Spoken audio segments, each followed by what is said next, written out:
ஹாய்ங்க வணக்கம். இன்னைக்கு பாருங்கள் ரோஸ் செடியில் வந்து எவ்வளோ தளவு இருக்குதுன்னு சொல்லிட்டு தளிர்கள் வந்து அதிகமாக இருக்குது. இப்படி இருந்துச்சுனாக்கும் நமக்கு வந்து பதியம் போட்டிருக்கோம் பார்த்திங்களா, வேர் இருக்குதுன்னு அர்த்தம். பாருங்கள் இப்போ வேர் வந்து இருக்கா இல்லையான்னு பார்ப்போம். இந்த மெத்தடில் நான் போட்டு காமிச்சேன் பார்த்திங்களா, வந்து இதை எடுக்கலாம்.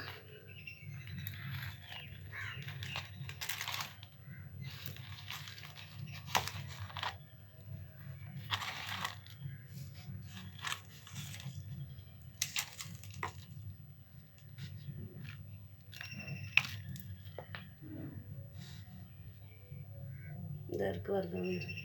இது வந்து டேமேஜ் ஆகாமல் எடுக்கணும்.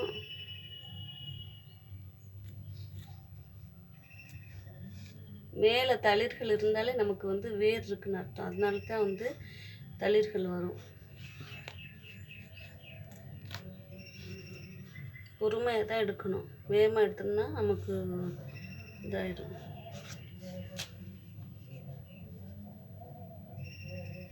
இதை கட் பண்ணிவிட்டு நான் வீடியோ போடுறேங்க.